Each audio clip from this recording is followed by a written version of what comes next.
Assim, versículo 20: Mas vós, amados, edificai-vos a vós mesmos sobre a vossa santíssima fé, orando no Espírito Santo.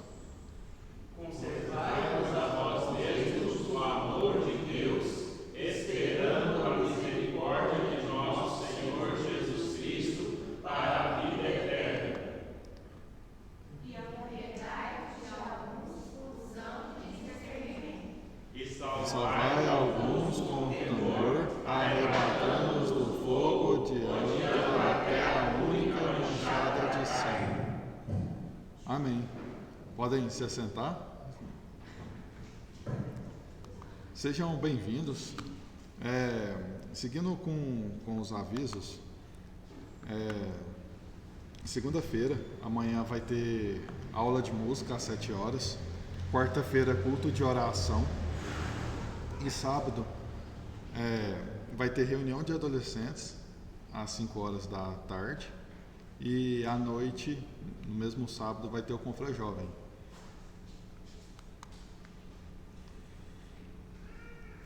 Para esse primeiro cântico, eu vou pedir aos irmãos que se coloquem de pé para...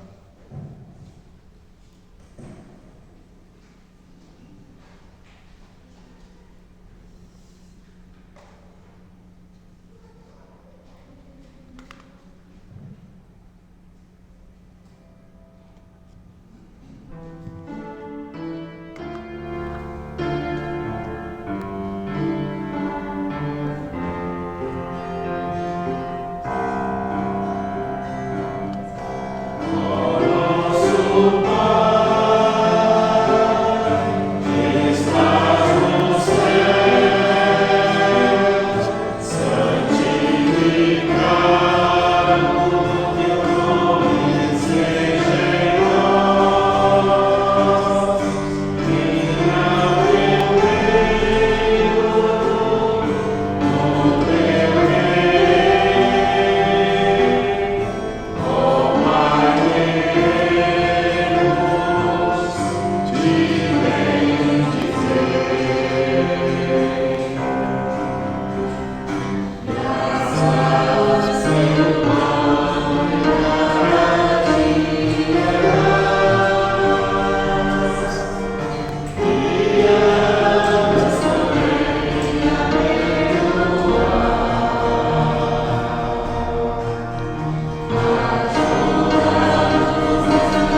se assentar. Seguindo com os hinos ao único.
Amém, irmãos?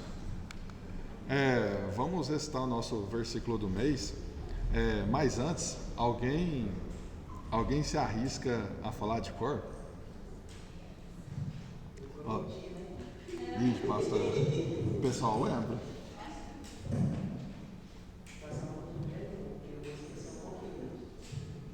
Eu vou ter ler uma aqui do lado, tá? Mas aí, se eu errar, vocês vão comentar. Romanos 8:26. E da mesma maneira também o Espírito ajuda as nossas fraquezas. Porque não sabemos o que havemos de pedir como convém, mas o Espírito intercede por nós com gemidos inexprimíveis. Romanos 8:26. Boa. Foi quase. Algum outro irmão se arrisca? A gente já está na terceira semana, irmãos. Esse mês tem 5 semanas? Sim. Ainda tem mais 2 semanas. É só mais um. É só mais um? Mas vai ter 2 quarta-feiras. Quarta-feira. Beleza, então. Eu também estou quase decorando. Vamos todo mundo ler junto? Vou pedir aos irmãos em reverência a palavra. Primeiro versículo, depois referência, depois a gente finaliza com o versículo, ok? Vai. Romanos 8:26. E da mesma maneira também o Espírito ajuda as nossas fraquezas, porque não sabemos o que havemos de pedir como convém, mas o mesmo Espírito intercede por nós com gemidos inexprimíveis. Romanos 8:26. Amém. Podem se assentar. Vamos cantar o hino agora, Falar com Deus.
Amém, irmãos.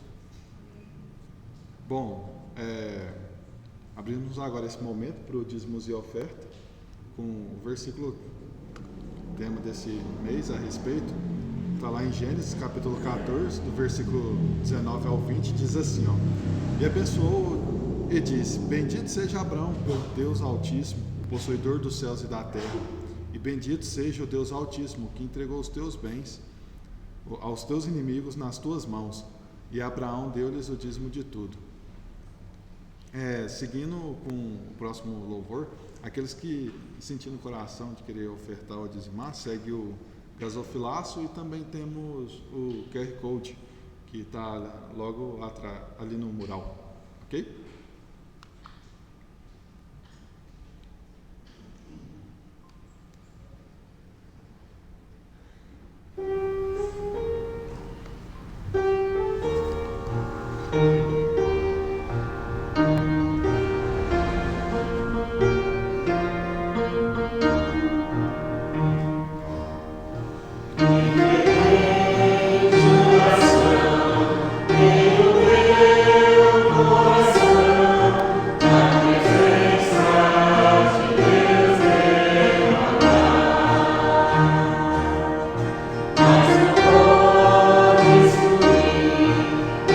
Está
Amém, irmãos.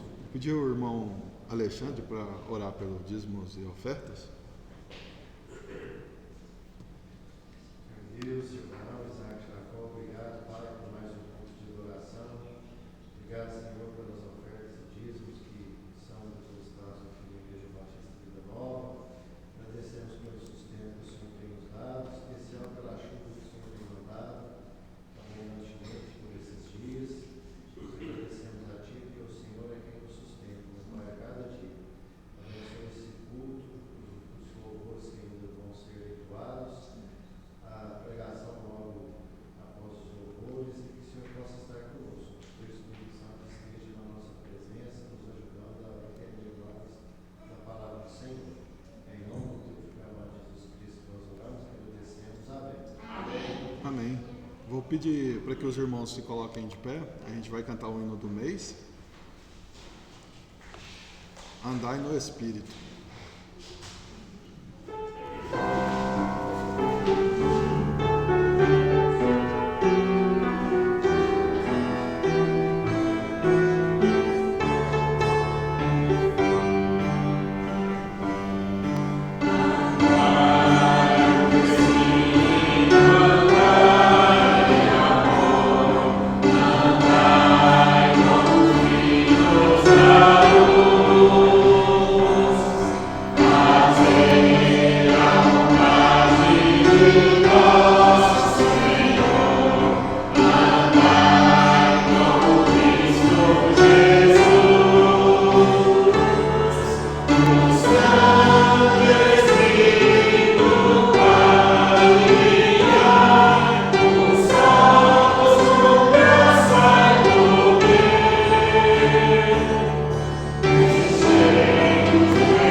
Eu convido agora para a gente estar ouvindo aí o testemunho da irmã Alexânia.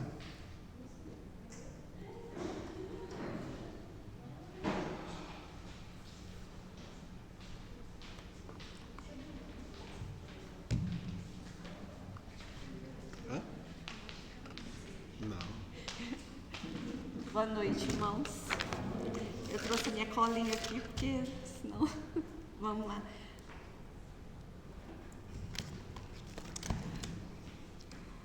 Bom, como é de conhecimento de todos, né, eu frequento, né, desde criança. Então, nas minhas lembranças da infância, lembro de ir aos cultos, nas vigílias, nas escolas bíblicas de férias que tinha aqui na igreja.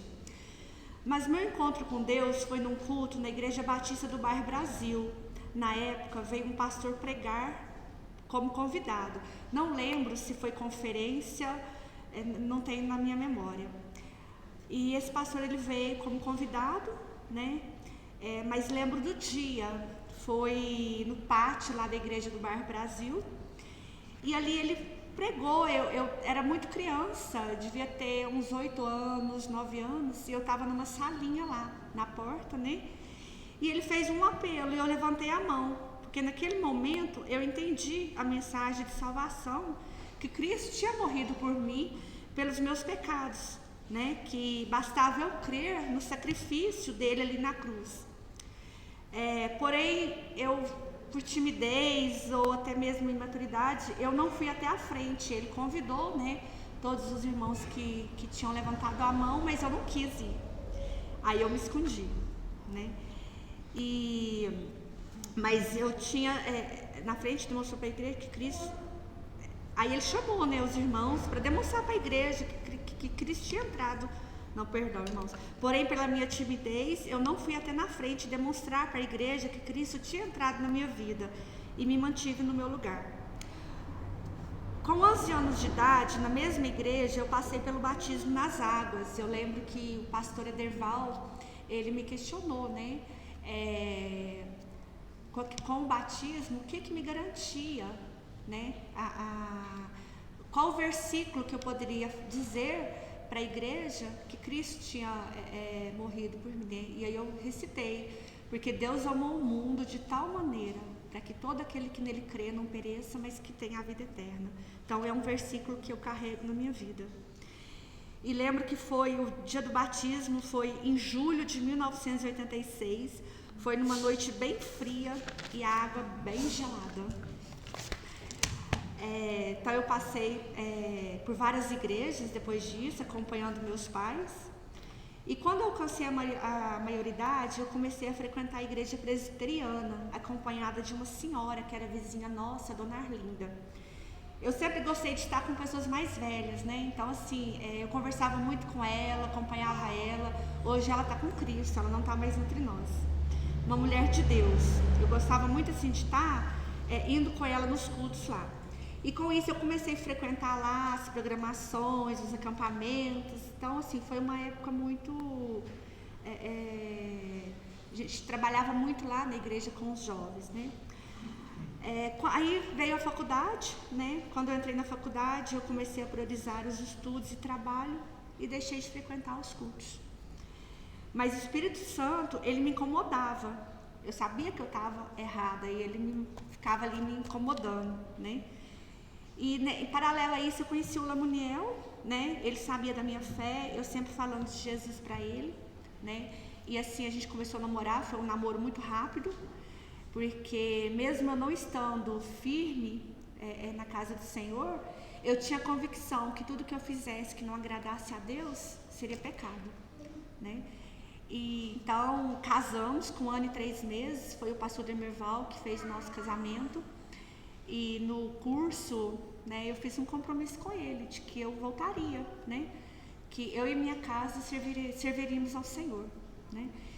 E em 2002, nós começamos a frequentar aqui, voltamos a frequentar aqui, na época era o pastor Altair, e nesse período o Lamuniel entregou a vida dele para Cristo e batizou, né.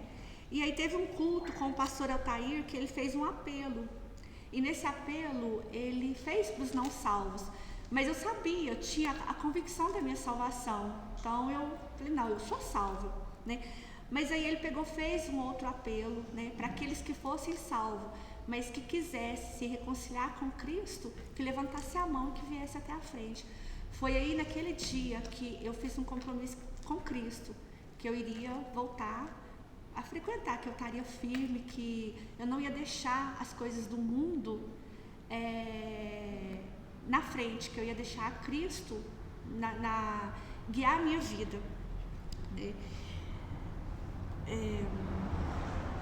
Paralelo a esse apelo, aí eu e naquele momento eu pedi perdão para Cristo, pois entendi que estava desagradando a Deus. E nos estudos com o pastor Jamil, aí veio o pastor Jamil, né, nos estudos com o pastor Jamil, ele estimulava e estimula, né, os irmãos a ler as escrituras. Até então, eu sempre começava a ler, mas eu não conseguia finalizar, né? E depois que o pastor Jamil começou a estimular, eu vi que eu precisava ler a Bíblia, porque ele fala assim, quantos irmãos que a gente teria que ler a Bíblia para crescer, e eu nunca tinha lido a Bíblia, né? E aí, desde então, eu comecei a ler a Bíblia, e com a graça de Deus eu já consegui finalizar, né? 2 vezes. Então, assim, eu agradeço a Deus por tudo que Ele fez, por tudo que Ele tem feito na minha vida e da minha família. E hoje eu posso dizer que, com a graça de Deus, a gente está firme aqui desde 2002. E o desejo do meu coração é que eu e minha casa serviremos ao Senhor. Amém.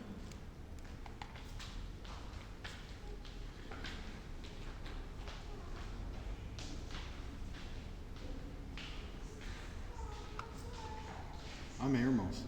Graças a Deus pela vida do irmão Alexandre, do irmão Lomaniel. Seguindo adiante, eu entrego a palavra para o pastor Jamil com a mensagem, mas antes, as crianças vão sair com quem? Com a Esther? Estão liberados.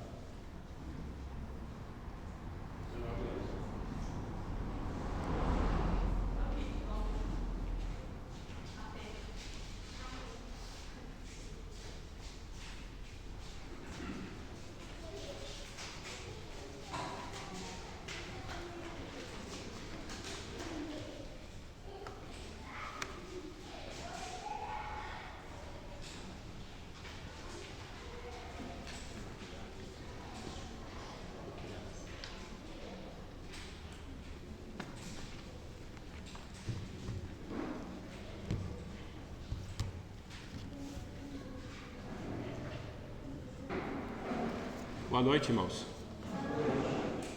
Está dando para me ouvir atrás? Vamos abrir nossas Bíblias, irmãos, em Romanos 8, 26 e 27. Romanos, capítulo 8, 26 e 27. Eu vou ler aqui na minha Bíblia, que está de acordo com aquilo que nós estamos memorizando na minha Bíblia. Aqui eu coloquei da Bíblia atualizada.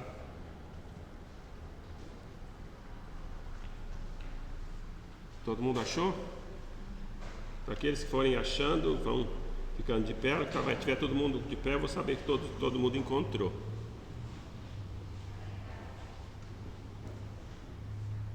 Então, assim diz a palavra de Deus.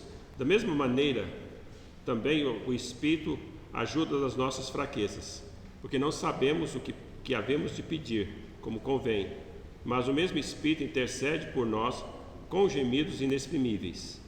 E aquele que examina os corações sabe qual é a intenção do Espírito, e é Ele que, segundo Deus, intercede pelos santos. Obrigado, Senhor, pela Tua palavra. Abre nosso coração, nosso entendimento, para que a Tua palavra possa ficar guardada no nosso coração e nós possamos colocar em prática essa palavra para não pecarmos contra o Senhor. Te louvamos, ó Pai, e te agradecemos. Em nome santo do Senhor Salvador Jesus Cristo. Amém. Irmãos, na verdade, nós concluímos já semana passada a exposição desses 2 versículos. Não, mas por que então estamos ainda lendo esses 2 versículos? Porque nós agora queremos fazer as aplicações práticas desses 2 versículos em relação à oração, ao ministério de oração, tá? Então isso é muito importante. Então nesses 2 versículos nós podemos deduzir várias coisas importantes para as nossas vidas. Para a oração, na verdade, irmãos, é difícil para todos nós.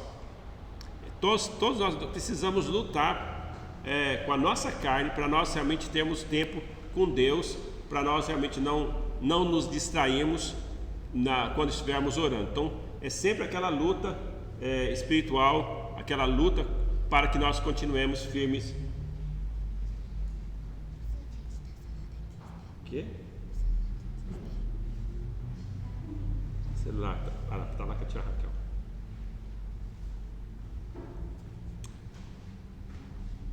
Muito bem. Então veja bem. Nós precisamos então saber que nós temos essa luta. E se você não tem essa luta, então porque você já está num nível já bem grande, e graças a Deus que você não luta, você não precisa lutar tanto, né? Mas eu sei que eu preciso lutar para não me distrair. Eu preciso lutar para que quando eu estou orando, de repente eu estou orando a Deus, e principalmente quando a gente começa nas petições, né? Quando a gente está em adoração, parece que está tudo tranquilo, né? Nós estamos falando quem Deus é, e assim, mas quando a gente entra nas petições, a nossa mente começa já, às vezes, pode divagar. Então, isso é muito, muito sério, né? E por isso que nós precisamos de alguns critérios importantes para podermos orarmos a Deus sem vacilar, certo? Muito bem, então acho que essa mensagem vai ajudar você, e nós vamos estar fazendo aplicações. Lembrando então que o versículo está dizendo que o Espírito ajuda nas nossas fraquezas, porque não sabemos orar como convém. Então, por que nós não sabemos orar como convém? Aqui está dentro de um contexto de lutas, de agonias, de tribulações, e às vezes nós estamos tão atribulados com os problemas do dia a dia, que nós chegamos diante de Deus e nós chegamos sem palavras. E aí, quando nós chegamos sem palavras, nós não conseguimos fazer nada a não ser gemer. E aqui diz que o próprio Espírito de Deus, ele pega esse gemido e realmente leva a Deus, porque ele sabe o significado daquilo que eu estou sentindo. Ele sabe o que eu estou sentindo no meu coração. Ele leva a Deus e Deus vai atender. Ele já atende, ou então ele já nos dá a graça de conseguirmos colocar depois em palavras aquilo que nós estamos sentindo. Mas o que a palavra de Deus está falando aqui é que Ele intercede por nós com gemidos inexprimíveis. Nós já estudamos sobre isso, que o gemido é nosso, não é do Espírito Santo, o gemido é nosso, mas ele chega a Deus com o nosso gemido e intercede por nós. Então isso aqui é interessante, nós sabemos disso. Então esse contexto aqui de fraquezas e a oração. Então, agora diante disso nós podemos chegar à falsa conclusão de que tudo que o cristão precisa fazer, então, é continuar confiando em Deus. Então muitas pessoas chegam assim, qual que é o propósito da oração? Então muitos acham que nós precisamos simplesmente confiar em Deus, não precisamos nem orar, não há necessidade alguma de orar. Por quê? Porque Deus já sabe o que nós vamos pedir. Assim, então, às vezes usa versículos que usa, que Deus sabe dos nossos pedidos, até mesmo antes de fazê-lo. Então por que eu tenho que pedir? O mesmo problema que essas pessoas interpretam dessa forma, interpretam também Filipenses 2,13, em relação às obras. Eles falam assim, pois irmãos, sempre obedecestes, não só na minha presença, mas também na minha ausência, desenvolvei a vossa salvação com temor e tremor. O versículo 13 fala assim, porque o Deus é quem efetua em vós tanto querer como realizar, segundo a sua boa vontade. Então eles pegam o versículo 13, dizendo o seguinte, olha, Deus é que me faz querer, Deus é que me dá o poder para realizar. Então a hora que Ele quiser que eu faça as obras, Ele vai tocar no meu coração para eu querer fazer, e vai me dar o poder para me fazer. Mas não leem junto o versículo 12. O versículo 12 fala, desenvolvei a vossa salvação com temor e tremor. Então Deus, Ele vai tocar no coração, vai abençoar, vai dar o poder e o querer para aqueles que estão lutando, aqueles que estão buscando a Deus. É estes a quem Deus vai estar fazendo. Entende aqui? Então, é a mesma coisa da oração. Então, por que devemos orar? Então, é muito importante que nós entendamos e respondamos essas perguntas. Em primeiro lugar, é uma ordem. A Bíblia fala assim, orai sem cessar. E temos outras ordens nas Escrituras. Tudo que pedirdes em meu nome, crendo, eu vou darei. O Senhor Jesus exorta as pessoas a orar. Nós temos estudado de manhã também sobre a oração, falando que o Senhor Jesus Cristo é exemplo de oração. Você lê os evangelhos, ele sempre arranjava tempo para estar a sós com Deus e buscar tempo para orar. Ele sempre orava. Por quê? Aí, se eu usar a mesma lógica dessa interpretação, eu falo assim, olha, Jesus não precisava orar, porque ele era o Filho de Deus. Ele já sabia todas as coisas. Ele já sabia o que ia acontecer. Por que ele orou? Lembra? Ele era homem. Ele se fez homem. Estava no meio de nós. Certo? Ele veio à semelhança da nossa carne pecaminosa. Sem pecado, é claro, mas semelhança da carne pecaminosa. Ele tinha as fraquezas da carne. Não o pecado, mas as fraquezas. Ele sentia as mesmas coisas que nós. Ele sentia angústia, tristeza e coisas que a nossa carne tem. Nós vimos que essas fraquezas em si elas não são pecaminosas, certo? Então, às vezes eu estou sentindo muito fraco, no sentido de que estou muito angustiado por alguma coisa, estou muito triste. Então, aquilo pode se tornar um pecado se eu não lidar com aquilo da forma correta. Mas aquele é um sentimento que eu tenho. Aquilo é algo que eu tenho que faz parte do ser humano. O Senhor Jesus Cristo tinha isso. O Senhor Jesus Cristo angustiava, ele entristecia, no entanto ele não cometeu nenhum pecado, certo? Então, ele é o maior exemplo de oração. Então, sendo ele o maior exemplo, e orou muito, muito mais do que qualquer outro homem na face da terra, então nós podemos ver que há uma necessidade de nós orarmos. Então, essa confusão acontece porque as pessoas realmente não entendem. E essa mesma confusão as pessoas fazem na questão de evangelizar, principalmente aqueles que creem na eleição, né? Eu creio na eleição, aliás, acho que todo mundo crê na eleição porque é bíblico, né? Então, mas às vezes a pessoa crê na eleição e fala assim, bom, aí vê a mentalidade assim, se Deus elegeu os que vão ser, se aqueles que vão ser salvos são os eleitos de Deus, se eles vão ser salvos mesmo, de qualquer jeito, então eu nem preciso de evangelizar, porque eles vão ser salvos.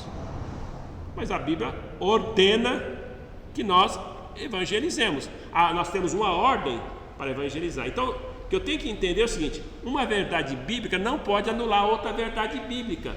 Então, se a minha lógica, na minha lógica de interpretar, está anulando a verdade, eu estou tirando conclusões e deduções erradas, é porque o meu pensamento lógico está equivocado. Então nós temos que entender isso para não entendermos e não interpretarmos equivocadamente as Escrituras. Então nós precisamos entender e interpretar corretamente as Escrituras. Então é muito importante nós entendermos. Nós temos um versículo que fala assim: ora, não levou Deus em conta os tempos da ignorância, agora porém notifica aos homens em todo lugar, em toda parte, que se arrependam. Então Deus, ele faz aqui um apelo para todos se arrependerem. E pensando aqui na questão da evangelização, ele mandou e também tem um apelo para que todas as pessoas se arrependam, certo? Então, como é que alguém vai se arrepender se não há pregação da palavra? Como pregarão se não há quem pregue? Como pregarão se não forem enviados? Romanos mesmo vai falar sobre isso mais tarde aqui no capítulo 10, da importância da pregação do Evangelho. Ok? Em segundo lugar, recebemos ensinamentos de como orar. Jesus pessoalmente instruiu-nos sobre isso. Ele não está preocupado não somente com o fim, assim, para que nós possamos orar, mas também ele nos deu instruções de como fazer. Como que devemos orar? Então ele ordena, mas também nos fala como chegarmos, que critério, como é que eu devo fazer para orar. Então isso é muito importante. Então os discípulos chegaram no Senhor Jesus Cristo e pediram isso. Senhor, ensina-nos a orar. Foi quando então ele ensinou aquela oração modelo, né, que é o Pai Nosso, né, que nós conhecemos como Pai Nosso. Mas ela é uma oração modelo, para que nós temos ali que entender e interpretar. Não é uma oração para ser repetida. Então agora vamos aqui orar o Pai Nosso, porque Ele ordenou que orássemos assim. Eu falei, Pai Nosso que está no céu, santificado teu nome, seja feita a tua vontade, assim na terra como no céu, e assim vai. E a pessoa repete, aí Pai Nosso que está... Isso é uma repetição, mesmo que está na palavra de Deus, certo? Então essa pessoa não está pensando, porque é só a primeira parte, só a primeira palavra, e já precisa entender, Pai Nosso. Aí a pessoa já tem que saber, Pai Nosso. Quem é que vai orar? Quem pode dizer? Pai Nosso. Deus é seu Pai? Você já nasceu de novo? Você já nasceu do Espírito? Caso contrário, você não tem direito de dizer Pai Nosso. Certo? Só por aí você já vai saber. E não adianta você repetir Pai Nosso se Ele não é teu Pai. Ele vai ser teu Pai se você já creu nele, já recebeu Ele como seu único e todo suficiente Salvador. Eu não vou, no nosso objetivo, não está falando dessa oração, mas só para a gente estar entendendo. Então ali nós temos várias instruções ali de como orar, tá? Então Deus nos deixou muitas coisas sobre a oração. Ali naquele contexto mesmo lá de Mateus 6, nós temos ali várias coisas, não só o Pai Nosso, mas temos várias coisas ali que ele ensina sobre a oração.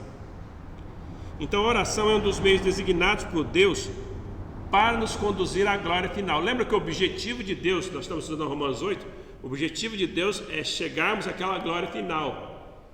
Lembra que o Evangelho, que a nossa salvação, ela, além dela ser algo que já aconteceu conosco, ou seja, quando você creu, você foi justificado, você pode ter certeza da sua salvação, mas também é algo escatológico, ou seja, a promessa da glória, a promessa da herança. Você ainda tem promessas que vai acontecer com você. Por exemplo, a salvação ela é de corpo, alma e espírito. Muitos crentes, muitos irmãos já partiram dessa vida e foram sepultados. Então, o seu corpo voltou ao pó, certo? A sua alma e o espírito estão com o Senhor, mas a promessa da ressurreição do corpo ainda não aconteceu com estes irmãos, certo? E se nós também morrermos antes de Cristo voltar, porque se Ele voltar, a Bíblia fala que nós seremos transformados, nós, os salvos, né? Seremos transformados, enquanto que aqueles que já morreram vão ressuscitar. Então, aqui então é um cumprimento escatológico, promessa da ressurreição do nosso corpo. E é porque aqui é a vitória do Senhor Jesus Cristo final, é aqui. Ele já teve vitória da morte, quando Ele venceu a morte, ressuscitando dentre os mortos. Ele já teve essa vitória. Então, quando Ele teve a vitória, Ele esteve aqui na terra ainda, depois de ressuscitado alguns dias, mas depois Ele foi elevado às alturas, e lá nos céus, Ele foi glorificado, Ele foi introduzido naquela glória que Ele tinha antes de ser mandado, antes de ser enviado aqui, antes de se tornar homem. Então hoje Ele está na glória, glorificado. Lembra que uma das condições para ele enviar o Espírito Santo é que Ele fosse glorificado. Só depois que Ele foi glorificado é que Ele enviou o Espírito Santo. E antes ele aqui era o Emanuel, então era Deus conosco. Quando Ele envia o Espírito Santo é Deus em nós. Então Deus está em nós. Então a todo momento, as pessoas que estavam aqui quando Cristo estava, é Cristo conosco. Então se a pessoa não estava na presença de Jesus, na presença física de Jesus, certo? Eles não estavam com Cristo, no sentido de que não estavam vendo, não estavam na presença de Deus ali, porque Ele não tinha ainda o Espírito Santo, certo? Tinha as pessoas que criam nele, continuavam tendo fé, mas era Deus conosco. E agora é Deus em nós, através do seu Espírito Santo, que o próprio Cristo nos enviou, certo? E a oração, irmãos, ela nos ensina, então, essa confiança cada vez maior da esperança da glória, certo? Nós, então, fomos salvos, podemos dizer que fomos salvos na esperança. Nós tivemos um culto falando bastante sobre esperança, né? Então fomos salvos na esperança, porque estamos aguardando ainda uma salvação que é a redenção do nosso corpo e a nossa glorificação. Estamos aguardando ainda, certo? Isso não quer dizer que nós não podemos ter certeza da nossa salvação.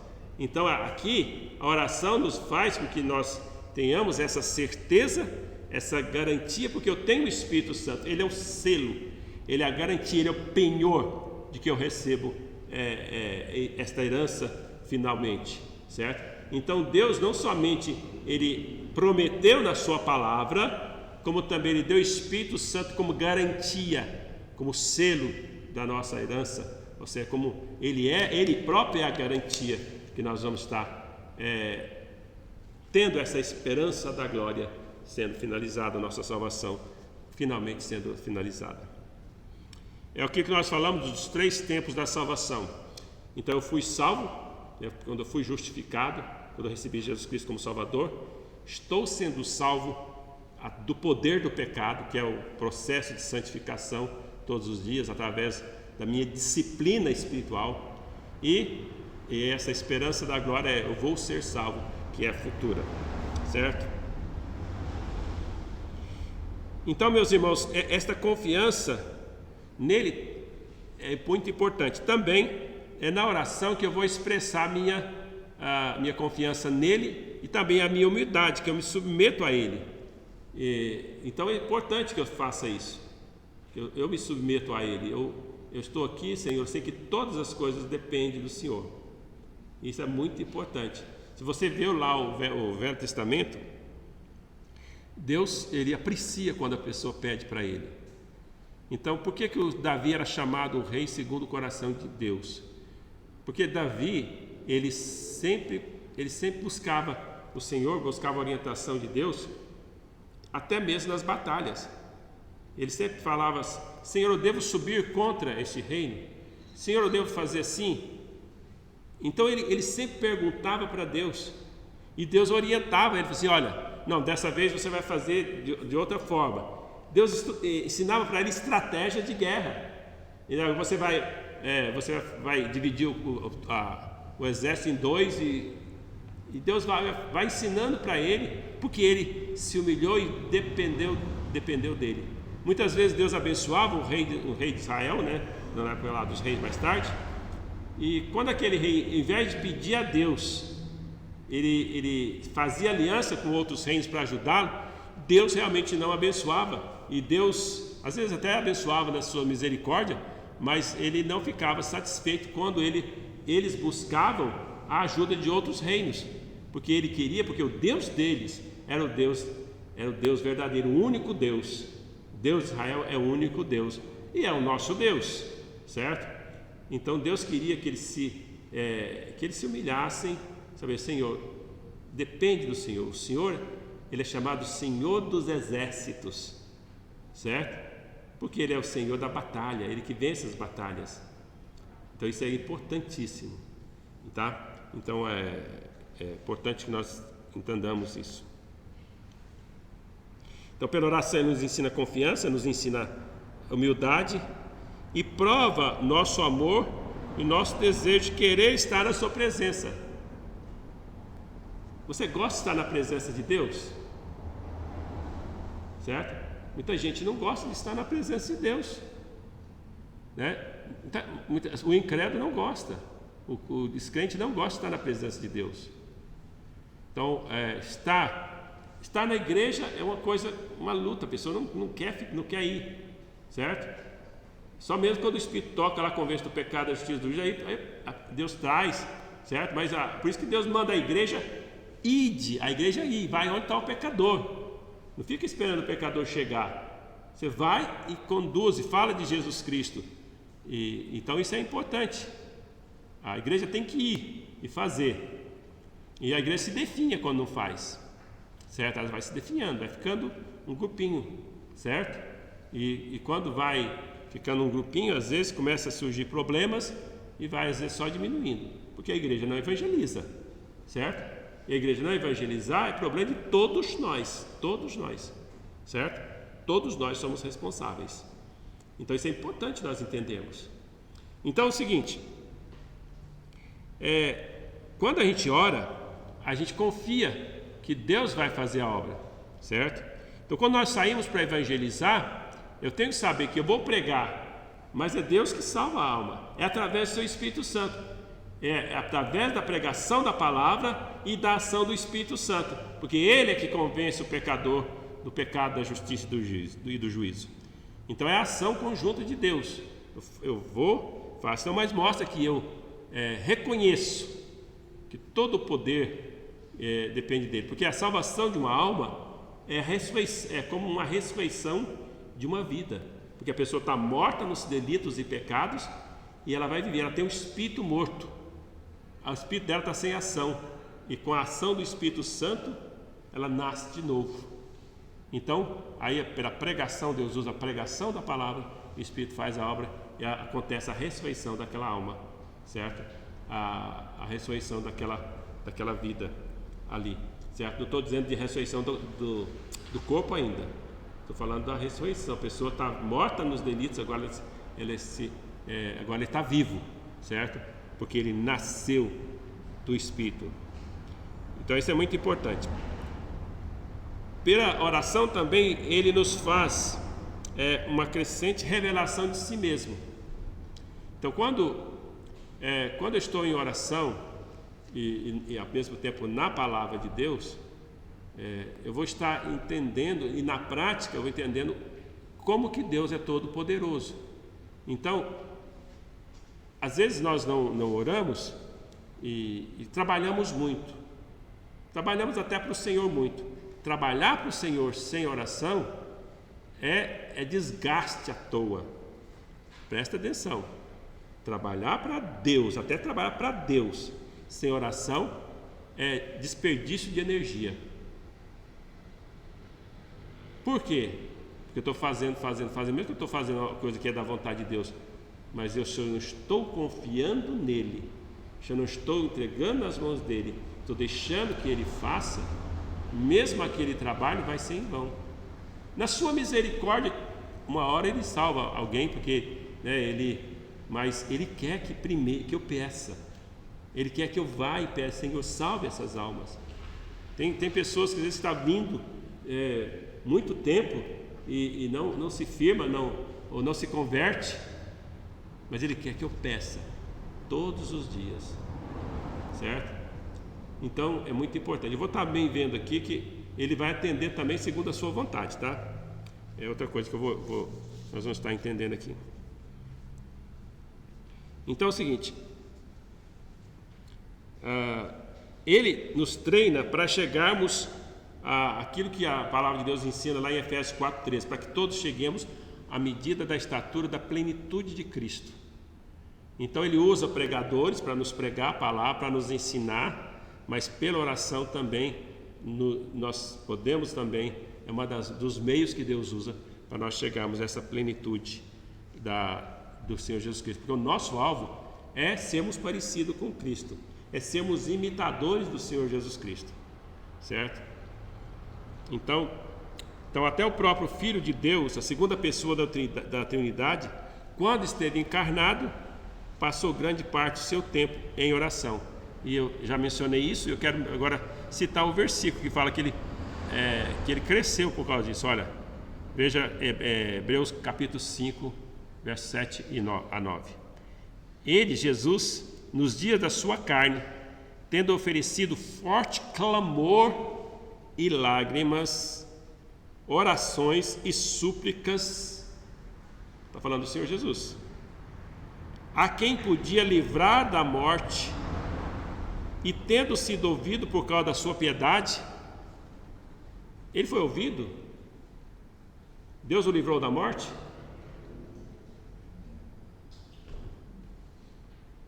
Livrou com a ressurreição. Ele atendeu.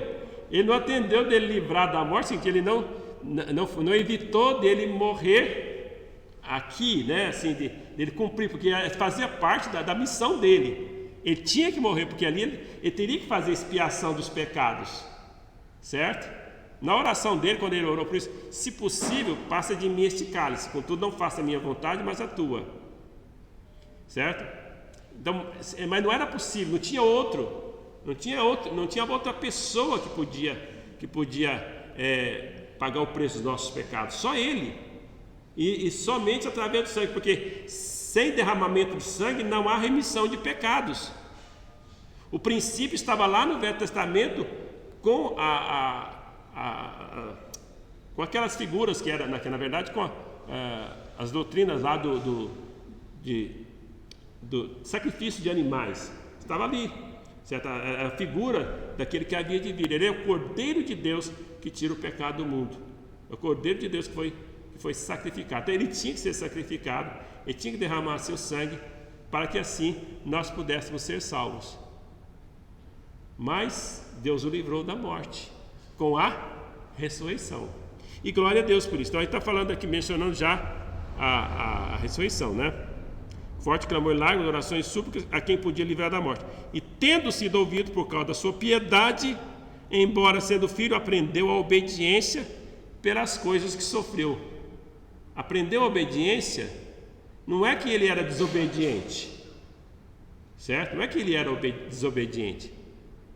Ele aprendeu que realmente ele cresceu, porque a Bíblia fala assim, que ele cresceu na sabedoria, estatura e graça.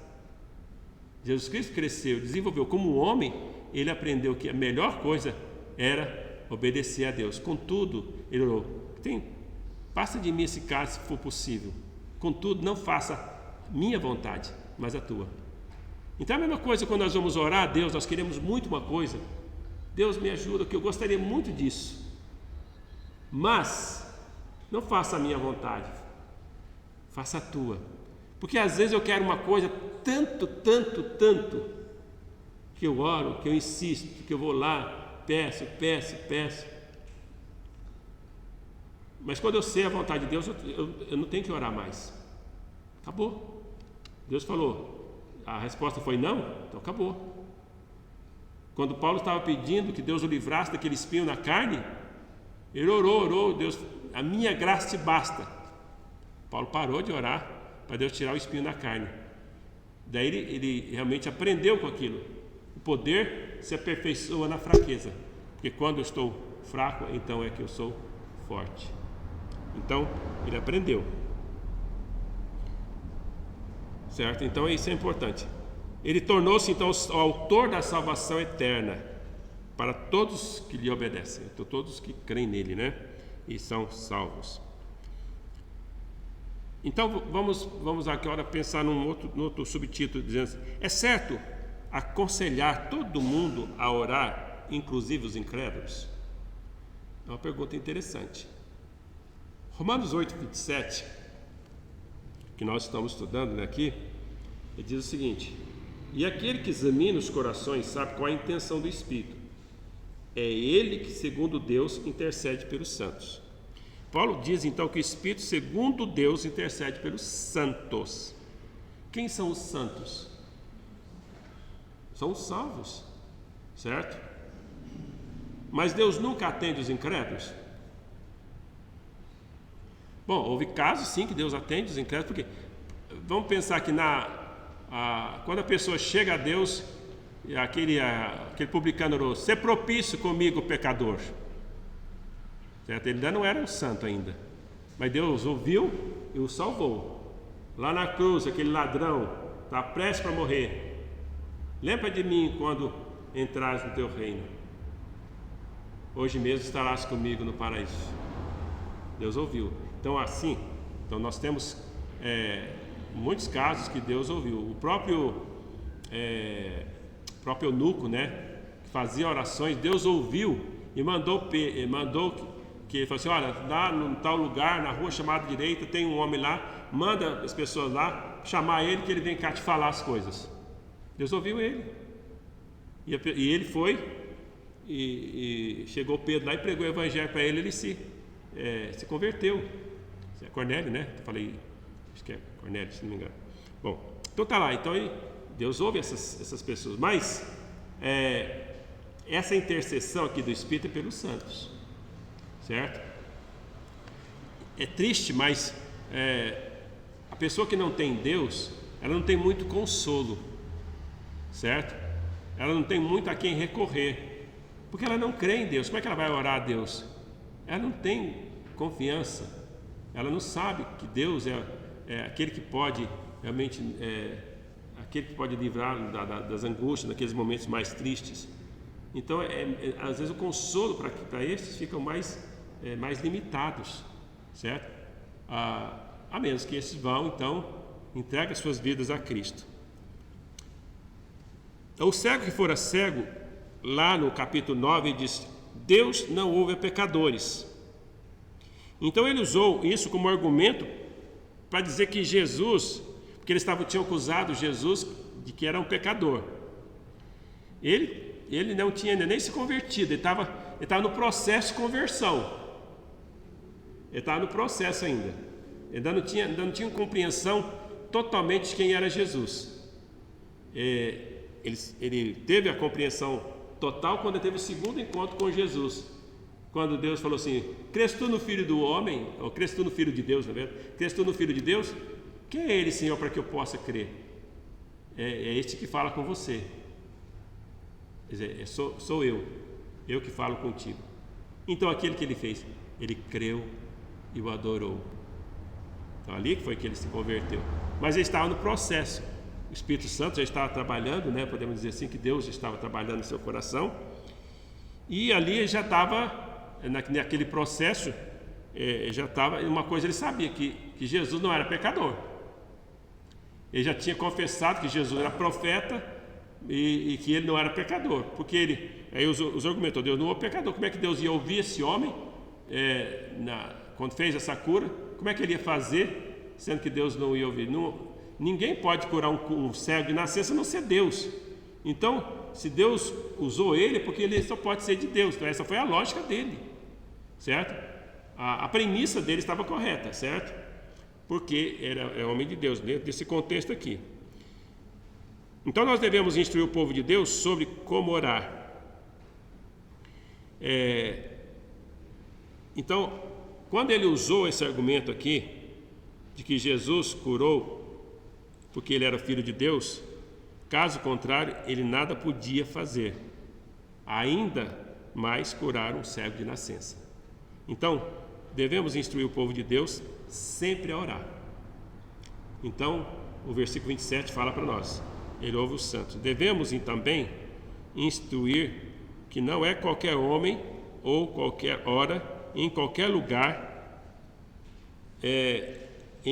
que a pessoa às vezes está em condições de orar.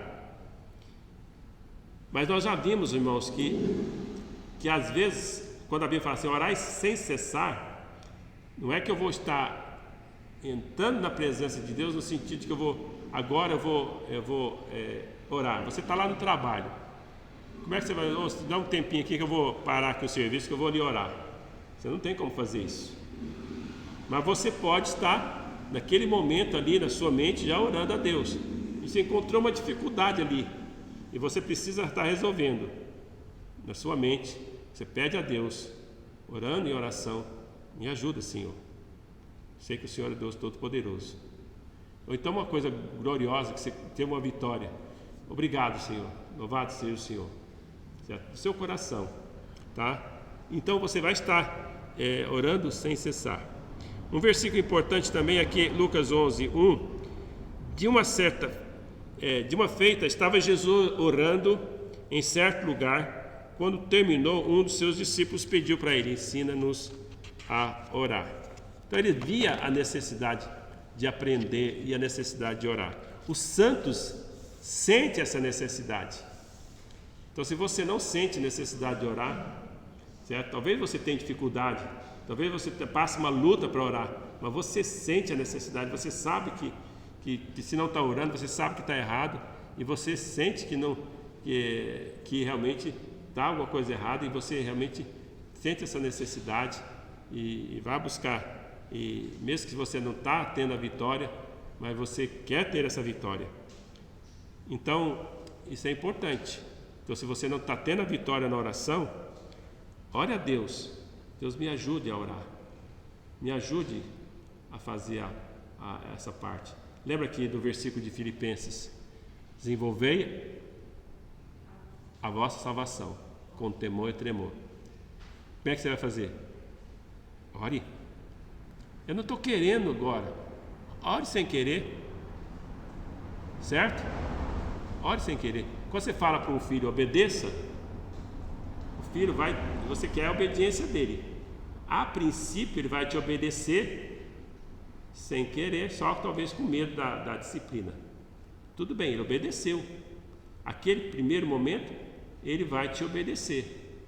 Mas depois, o filho mais velho, ele vai aprender a honrar o pai. Honrar o pai quer dizer, ou aprende a honrar ou desonrar, né? O filho que honra o pai ou a mãe, ele obedece na presença e na ausência. O filho que obedece só quando o pai ou a mãe está vendo, e que desobedece quando eles não estão vendo, está desonrando o pai, está desonrando a mãe, está afrontando o pai e afrontando a mãe. Isso não é obediência. Obediência, então, é quando eu faço o que eles querem e faço de todo o coração. Obediência a Deus é a mesma coisa. Manda orar, você vai orar. Eu não estou querendo muito orar não, Deus, seja sincera, não estou com muita vontade, mas quando você começa a orar e vai orando, forçando a sua carne, porque quem não quer é a sua carne. A Bíblia fala que o espírito na verdade está pronto, mas a carne é fraca. A carne, na nossa carne, nós não queremos coisas espirituais, porque essa carne que nós temos aqui ainda pertence ao velho homem.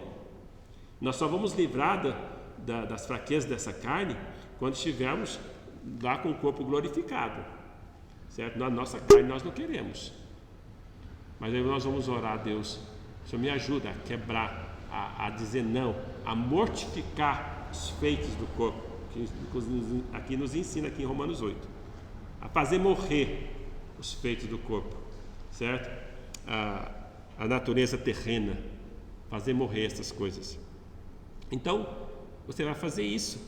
E quando você começa a praticar, você vai ver que aquilo torna-se um hábito. E quando então se tornou um hábito, você vai sentir falta. Então, faça da oração um hábito de vida. Quando você sabe, agora eu sou uma pessoa de oração, quando você vai saber que você é uma pessoa de oração? Quando você faz sempre, e se não fizer, você vai sentir falta. Alguma coisa está faltando na minha vida. Caso contrário, você não é uma pessoa de oração. Você ora, mas não é uma pessoa de oração, certo? Então, que Deus faça de cada um de nós homens de oração, homens que realmente têm prazer de estar na presença de Deus em oração. Como é que isso vai me ajudar? Como que eu posso começar? Primeiramente, irmãos, algumas coisas nos ajudam na oração, porque às vezes eu não sei nem que orar, o que fazer. Não estou falando daqueles que estão naquele momento lá do versículo que nós estamos estudando lá, que às vezes fica sem palavras, mas esse é um contexto ali, do contexto do Romanos 8, é aquela pessoa que está passando por tribulação, por angústia, às vezes chega um momento que está sem palavras, neste momento que o Espírito então intercede com gemidos inexprimíveis. Mas às vezes a pessoa que também não tem o hábito de orar, ele chega diante de mim: mas o que eu vou estar falando? O que eu vou estar conversando? O que eu vou estar falando contra Deus? Aí vai orar e eu tenho uma lista lá. Você pega aquela lista lá, ele ora em 5 minutos. 5 minutos aquela lista, ele passa aquela lista de oração. E tem 38 pedidos lá, certo? Naquela nossa lista. Mas por quê? Porque ele não tem o hábito de orar.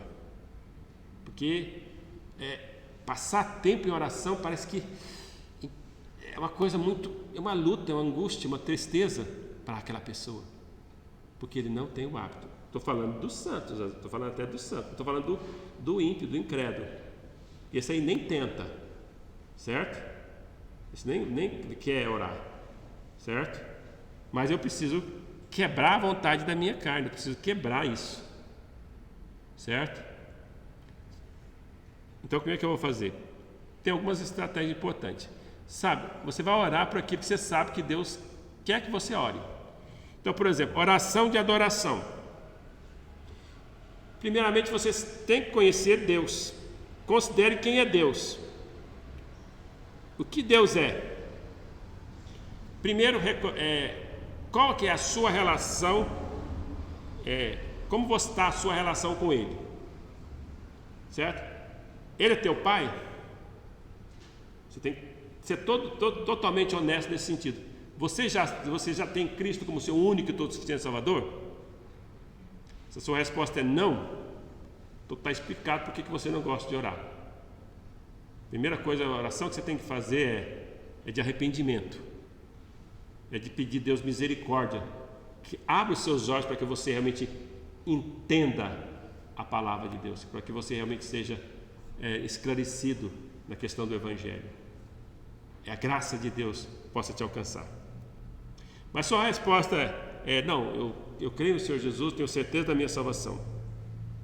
Então, quando você não souber o que dizer, você é salvo, você pode começar sempre dizendo quem Ele é.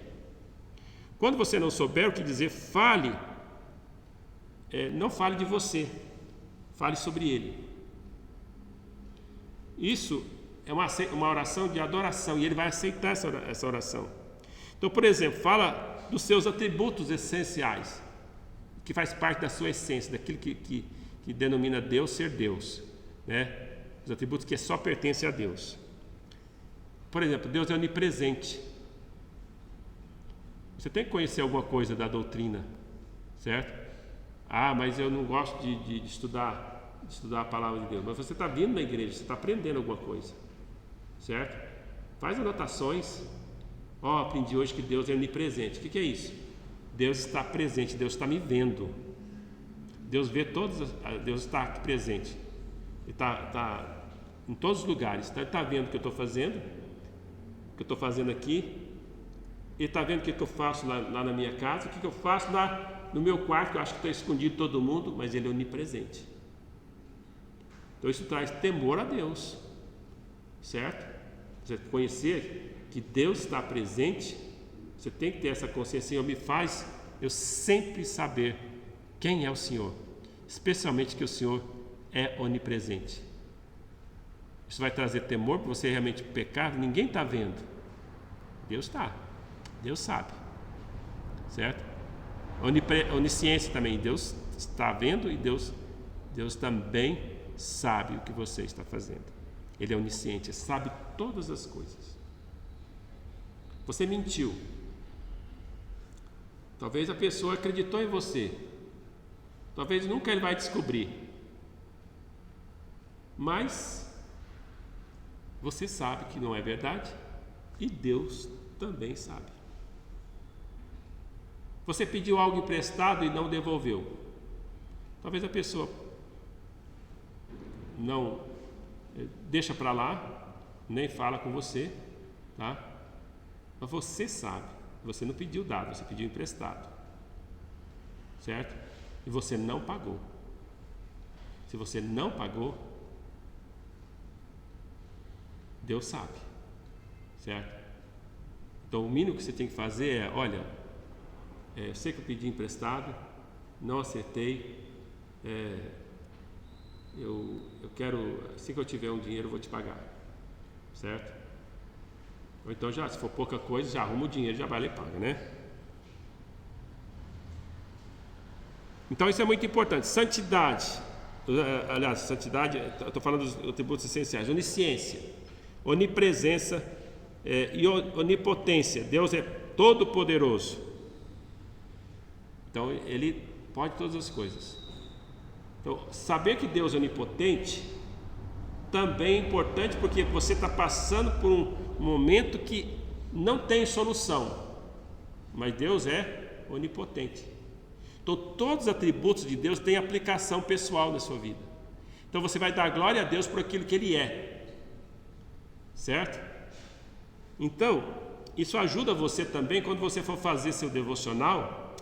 Uma das coisas interessantes que você tem, que você pode fazer quando você for fazer seu devocional que esse versículo, que esse parágrafo ensina sobre Deus. Você tira tudo aquilo que aquele parágrafo que você está estudando ensina sobre Deus. Deus está falando que Deus é santo. Alguns, a Bíblia fala da santidade, é um atributo que Deus quer que eu também seja. Por exemplo, então ele fala assim, a própria palavra de Deus faz aplicação para mim. Então, sede santos, porque eu sou santo. Essa é a aplicação, certo? Deus mesmo já faz ali nas Escrituras. Então, o que interessa é que eu saiba que Deus é santo? Então, se Ele é santo, você é filho dele, então seja santo. E assim por diante, você vai ver todos os atributos de Deus, lista os atributos de Deus, certo? Para que você então venha adorá-lo por aquilo que Ele é. Procure entender esses atributos. Procure entender esses atributos de Deus, para que você possa adorá-lo com mais consistência. Deus vai aceitar, certo? Então aqui eu listei alguns atributos aqui, como os atributos morais: santidade, justiça, amor, misericórdia, graça, fidelidade, benignidade, bondade, mansidão. Louva Ele por todos os seus atributos. Louva Ele também por suas obras. Então Deus Ele é o Criador, quer dizer, Ele fez todas as coisas. Ele criou todas as coisas. Criador dos céus e da terra. Louva Ele por aquilo que Ele fez. Mas também Ele mandou o seu Filho. É o Deus de amor, certo? Seu Filho veio e fez a obra na cruz do Calvário. Ele se tornou nosso Salvador, nosso Redentor, nosso Justificador. Tudo aconteceu pelas obras do seu Filho. Louva pela morte do Senhor Jesus Cristo, a substituição, a propiciação, a ressurreição. Agradeça pelas obras do Espírito Santo. Então, lembra que nós listamos aqui, acho que o culto passado, 2 cultos atrás, todas os versículos que estão falando da obra do Espírito Santo, só no capítulo 8 de Romanos. Quanta coisa que Romanos capítulo 8 fala sobre o Espírito Santo, certo? Então, são motivos de ação de graça. Obrigado, Senhor, porque o Senhor habita em mim que o Espírito Santo habita em mim. Obrigado porque o Senhor testifica no meu coração que eu sou filho de Deus. Mas o Senhor ainda não testificou. Tudo bem, mas essa é uma obra dele. Você pode não ter tido essa experiência de testificar no seu coração, mas talvez um dia você tenha, tá? É uma obra do Espírito Santo que está falando em Romanos, e assim por diante, tá? Ele é o penhor da nossa herança, Ele é o selo, Ele habita em nós, Ele intercede por nós, e por aí vai. Se você for ver, tem tantas coisas que você vai adorar por aquilo que Deus é e por aquilo que Deus fez e faz, certo? Até aqui você não está pedindo nada, você está simplesmente adorando a Deus. A passagem bíblica lá de Atos 4, 23 a 31, eles estavam passando assim, eu não vou ler toda a passagem, o contexto aqui é que os apóstolos o Pedro foi preso, ele e os apóstolos foram presos. Então eles levantaram a voz e unânimes disseram. Quando eles saíram da prisão, depois eles soltaram ele, ameaçando eles para não pregar o evangelho. Então, se pregar o evangelho vai ter consequência, certo? Então eles oraram a Deus. Como é que eles oraram? Tu, soberano Senhor. Olha, Deus é soberano. Reconhecimento de quem é Deus. E nesse contexto, saber que Deus é soberano é importantíssimo. Deus é soberano quer dizer, aquelas ameaças, aquela perseguição, Deus sabe. Ele é soberano, Ele está acima de todas as autoridades. Todas as autoridades estão submissas a Ele. Podem não ser submissos, mas fazendo bem ou mal, vai redundar um dia na vontade de Deus, vai ser cumprido o propósito final de Deus, certo? Porque importa que seja que se aconteça todas as coisas, e todas as coisas vão acontecer e vão chegar ao ponto de fazer a vontade de Deus. Então Deus é soberano. Daí ele fala que fizeste o céu e a terra, reconhecendo que Deus criou os céus e a terra, que Deus é todo poderoso, criador de todas as coisas e tudo que neles há, que disseste por boca do Espírito Santo e por boca de Davi, nosso pai. Então aqui eles citaram as escrituras. O que eles disseram? Aí eles citam o Salmo 2. Então citar a palavra de Deus é interessante, porque dentro das suas promessas ali, ele citou a palavra de Deus que explica o que eles estavam passando. Porque se enfurecem os gentios? Porque se enfurecem os povos contra Deus e contra seu ungido? Por que as nações se voltam contra Deus? O Salmo 12 faz esse questionamento, porque isso já lá no tempo do salmista Davi, né? As pessoas se enfureciam contra Deus e afrontavam Deus.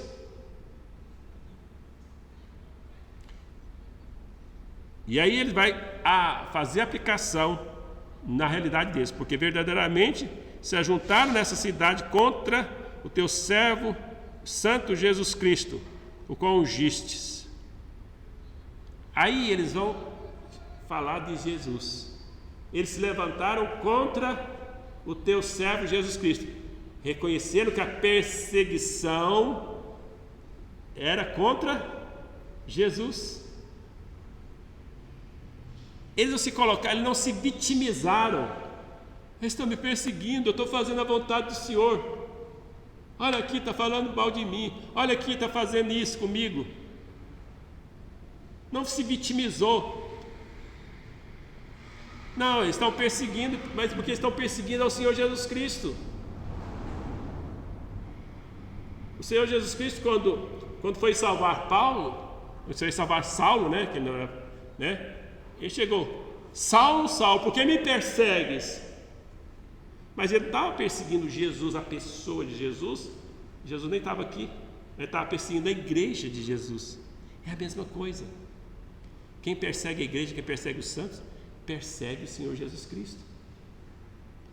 Então ele está falando assim: olha, essa afronta, isso que estão fazendo é contra o Senhor Jesus. Então ele vai explicar aqui o que aconteceu em relação ao Senhor Jesus Cristo, que eles perseguiram ele a ponto de ser morto, crucificado, tá? E assim por diante. Aí ele faz a oração pessoal para eles, porque verdadeiramente ajuntaram nessa cidade. E aí fala: olha para as suas ameaças e concede aos teus servos que anunciem com toda a intrepidez a tua palavra. Uma coisa eles tinham certeza: qual era a vontade de Deus? Anunciar a palavra de Deus. Qual que era a vontade das autoridades? Que não anunciasse a palavra de Deus. Deus e a autoridade. Quem é superior? Deus. Deus e as autoridades. A Bíblia ordena que nós devemos obedecer às autoridades. Mas quando um mandamento da autoridade é totalmente contra o mandamento de Deus, e eu preciso tomar uma posição, minha posição tem que ser em favor de Deus. Eu obedeço a Deus, não à autoridade. Então, se a autoridade falar assim: olha, não pregue o evangelho, eu não devo obedecer. Talvez para muitos da igreja isso não é problema, né? Que já não prega, mesmo não tendo proibição, não há problema, tá? Seria problema para você? Pense com toda sinceridade. Seria um problema se você falar que não? É porque na verdade você não está cumprindo o mandamento de Deus, tá? Pega os folhetos ali, ó, distribua eles. Então veja bem: olha para as suas ameaças, concede teus servos que anunciem com intrepidez a tua palavra, enquanto estendes a mão para fazer curas, sinais e prodígios, por intermédio do nome do seu santo Jesus, seu santo nome Jesus. Então ele sabia que Deus iria fazer sinais e maravilhas, né? Mas é Deus que fazia. Enquanto estendes a mão para fazer, poderia usá-los. E eu creio que hoje o maior sinal e maravilha que Deus faz é a conversão de uma alma, muito mais do que uma cura física. Se a pessoa é curada fisicamente, Deus cura, certo? Fisicamente, através da resposta de oração, Deus vai curar. Então você tem que crer, você pode crer que Deus faz essas coisas hoje. Mas aquela pessoa, ela pode ser curada, mas depois ela pode ficar doente de novo e um dia ela vai, talvez até morrer, certo? Então, mas a conversão de uma alma, certo? É a maior obra de Deus, porque é a ressurreição de uma alma. A pessoa se converteu para a eternidade, é uma obra da eternidade, tá? Então, aqui quando eles orou, então diz que tremeu o lugar onde estavam reunidos, todos ficaram cheios do Espírito Santo. E aqui, importante lembrar, o lugar tremeu. A presença do Espírito Santo, a presença de Deus ali era algo que não havia sombra de dúvida. Deus estava ali, certo? Foi um sinal, certo? Não é que precisa tremer o lugar onde nós estamos, mas quando a igreja ora, Deus vai estar fazendo a obra dele, certo? E podemos dizer que nós vamos sentir a sua presença. E o que vai acontecer depois, quando a gente vê que Deus quer que eu faça essa oração? Deus respondeu a oração deles, porque eles, com toda a intrepidez, anunciaram a palavra de Deus. Então eles não importaram das ameaças, não importaram com as ameaças. Eles continuaram fazendo aquilo que Deus ordenou, com toda a intrepidez, com toda a ousadia, pegaram a palavra de Deus. Então, esse é o que nós vimos. Então, eles fizeram isso. Isso é a mesma coisa, irmãos, acontece lá naquela oração, naquela advertência que nós temos lá em Filipenses 4, 6 e 7.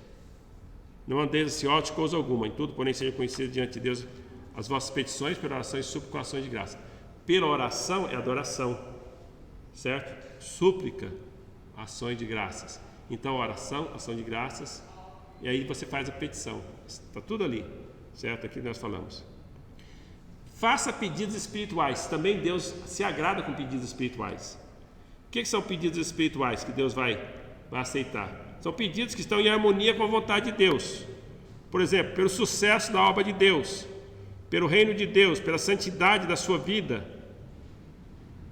pela vida de outras pessoas, por mais conhecimento de Deus, vida espiritual, para ter mais temor do Senhor, mais compreensão e aplicação da palavra de Deus, maior entendimento do amor de Deus, para que cresça em amor. Orar por mais santidade em sua vida, por mais poder, para que Deus ajude na batalha. Tudo isso aqui é da vontade de Deus que você peça. Então, só isso aqui, irmãos, você vai orar uma meia hora, dependendo do que você conhece de Deus, só de adoração, você vai ficar mais de uma hora orando e adorando a Deus. Entende?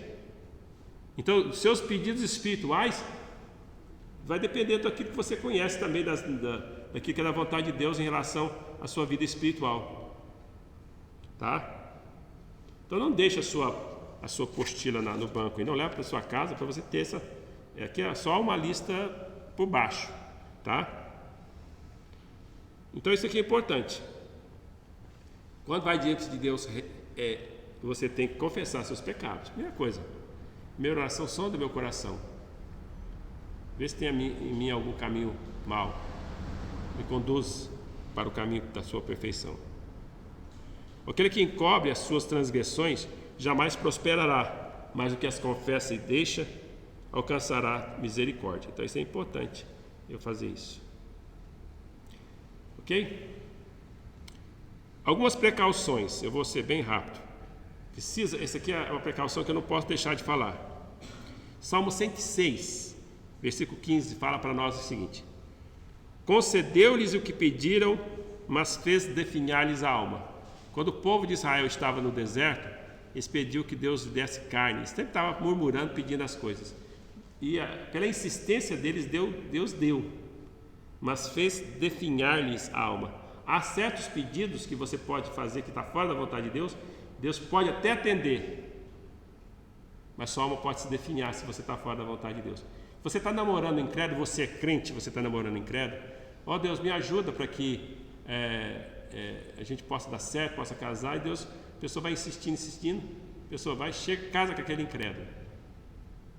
O exemplo aqui da irmã Alexânia é exceção, viu?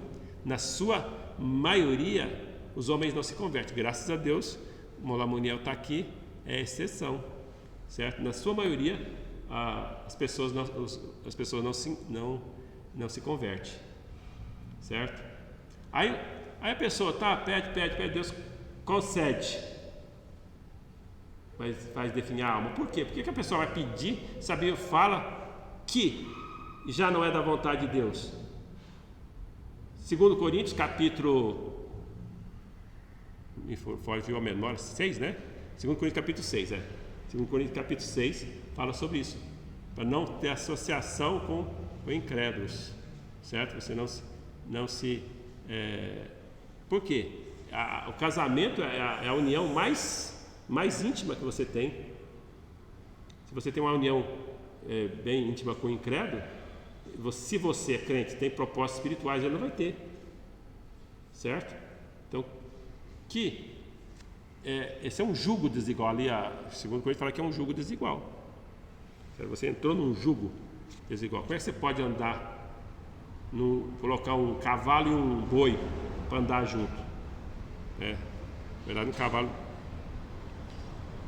Então é um problema sério.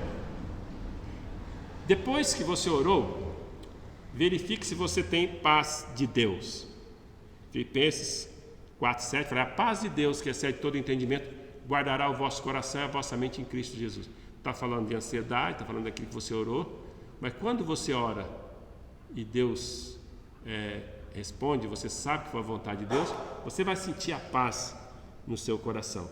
Se você não sentiu a paz, então que talvez não era aquilo que Deus queria, tá? Então é importante que você tenha a paz de Deus seja o hábito no vosso coração.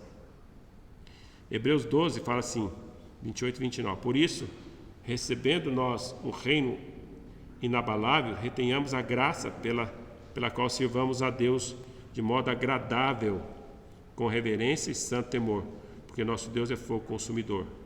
Nunca devemos exigir nada de Deus. Existem grupos que falam que você tem que reivindicar a bênção, reivindicar curas, que você tem que exigir Deus. Ó Deus, o Senhor prometeu que vai curar. Deus não prometeu nada. Estão interpretando mal aquela passagem lá de Isaías, certo? Interpretando completamente equivocadamente, certo? Então, algumas pessoas Deus cura quando Ele quer, se é seu propósito. Então, se eu interpreto corretamente, eu creio que aquele espinho na carne de Paulo era um problema visual, né? Porque ele pediu que Deus o tirasse, Deus não tirou. Eu acredito nisso devido ao jeito que ele escreve as cartas. Então mostra que ele escreve com letras grandes, sempre ele, Timóteo, ou ele, Silas, sempre alguém escrevendo. Ele nunca escrevia sozinho, certo? Então, no caso, ele não curou Paulo. Não é que Deus quer curar todo mundo. E Paulo faltou fé nele. Não é que faltou fé nele, não. Ele tinha fé para ser curado, sim. Ele pediu, tanto é que ele pediu, porque não foi da vontade de Deus. É o espinho na carne, tinha um outro propósito. Certo? Não exija de Deus coisa alguma. Eu vou dizer para você, você não pode exigir nem mesmo a salvação de alguém. Exigir de Deus. Porque Deus é soberano. Ele salva quem Ele quer, quando Ele quer, se Ele quiser. Mas como é que eu vou saber? Talvez você não vai saber, certo? Você vai saber que Ele quer quando a pessoa se converter. Você vai saber que Ele não quer se a pessoa morrer sem Cristo. se você não morrer antes, né? Então, por exemplo, Spurgeon orou por um amigo durante 50 anos. Ele morreu e não viu a conversão do amigo dele. Mas no dia do funeral dele, no culto fúnebre dele, dizem que ele se converteu. Então foi da vontade de Deus. Mas ele mesmo não viu, certo? Então, enquanto há vida, há esperança, certo? E como a gente não sabe a certeza da não conversão de alguém, é só quando a pessoa partir deste mundo sem Cristo. E lembrando que se estiver numa situação de perplexidade, o Espírito Santo vai interceder por nós. Ok? Então, como conclusão, queira Deus nos conceder entendimento nessa questão da oração, mas lembre-se, o salvo sempre tem o consolo final que quando não souber o que orar, o que dizer, Deus, pelo seu Espírito Santo, intercede por nós com gemidos inexprimíveis. Ele ora segundo Deus, segundo a vontade de Deus, ele intercede pelos santos e somente pelos santos. Obrigado, Senhor, pela tua palavra. Te agradeço por esses momentos que nós passamos e te louvamos, ó Pai, em nome santo do Senhor Salvador Jesus Cristo. Amém e amém. Semana que vem, irmãos, nós vamos estudar Romanos 8, 28. Sabemos que todas as coisas cooperam para o bem daqueles que amam a Deus, daqueles que são chamados segundo o seu propósito, certo? E aí depois entra o 29 e assim por diante. Por enquanto, esses 2 versículos. Vamos ter outra música, né?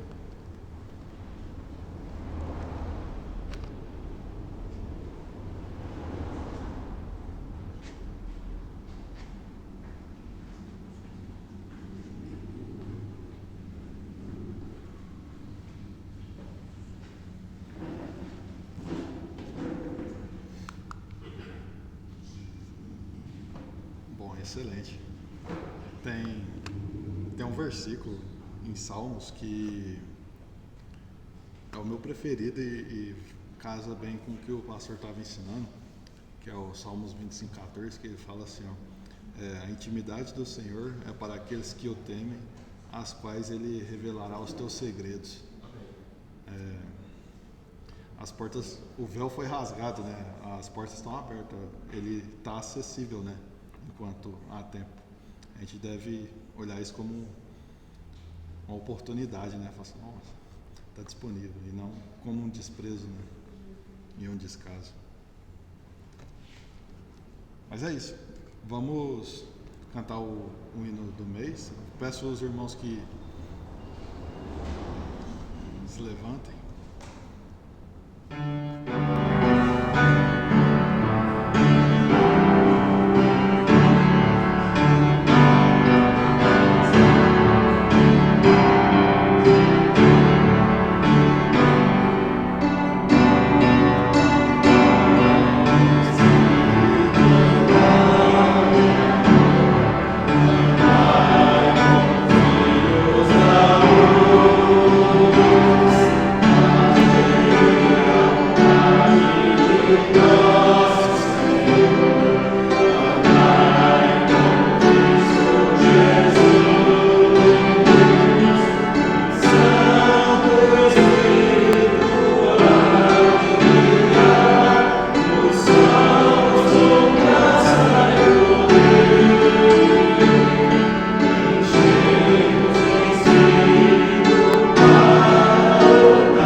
encerrado com oração silenciosa. O pastor vai estar na porta e vocês cumprimentam. E é isso. Boa noite. Amém.